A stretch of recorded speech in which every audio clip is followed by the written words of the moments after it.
Well, so we're very excited to have you here today and to answer some of the questions folks have sent in. I do have to add, though, we've had many good times together, but never better than when you got to meet the President of the United States. Together with you? Yes. Say that? But together with me. But I also think he kissed you, and he didn't kiss me. That's terrible. We have to go back to Washington, the two of us. Put me on your schedule to get, so that you get kissed before by President Obama. Okay. He kissed, right. Okay. But I have to tell you something. Put that down. Okay, Cecile, here's a question which across the country I even hear at lectures. Okay. Are all birth control pill brands covered under the health care law? That's a great question, and I hear it too as well. So the important thing for every woman to know is that all methods of birth control are covered with no copay, but not every single brand. And so the best thing for women to do is ask their insurance company what brands are covered at 100% no cost. Every single birth control method approved by the FDA has to be covered, at least in part, by the Affordable Care Act at 100%. So every woman should be able to find the type of birth control she wants at no copay. That's great news. Okay, Dr. Ruth, this is a question that has been asked by one of our folks who wrote in on Facebook. It's a question we actually hear a lot, which is, at what age, if any, do women stop having orgasms? Just nosy. Cecile, never. It is absolutely clear that a woman can have an orgasm until the age of 99. Very good. That's good news. Thank you.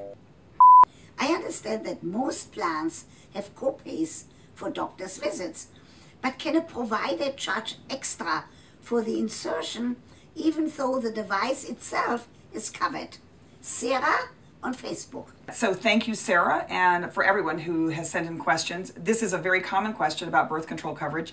In fact, now, under the Affordable Care Act, IUDs are covered, and the insertion is, as well as the visit with the doctor. If you have more specific questions, you should go to our website, which is PlannedParenthoodHealthInsuranceFacts.org. But also, very important is to remember that the deadline for signing up for insurance is right around the corner. It's March 31st, so it's important for everyone to get insured. Cecile, under the ACA law, what is it that women across the country are covered? I'm so glad you asked. This is really important because I think under the Affordable Care Act, women have now more access to preventive care than ever before. So every woman under their insurance plan gets their annual exam, gets their preventive screenings, gets maternity benefits, their ER visits, and their birth control. So this is a huge change for women, and it's really important that women know their rights so that they exercise them when they go to their doctor visit.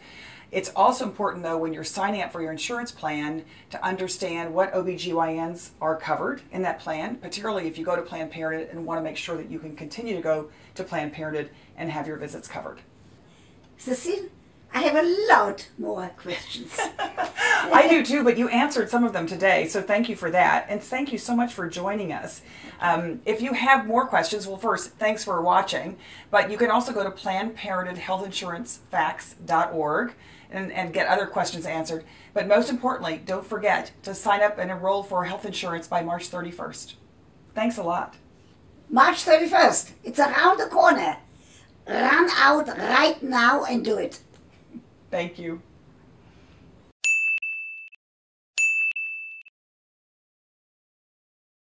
Put that down. That same year, Cecile, I got kissed by the President of Israel, Shimon Peres, on this side, by President Clinton on my other cheek, and guess what? I haven't washed my face since.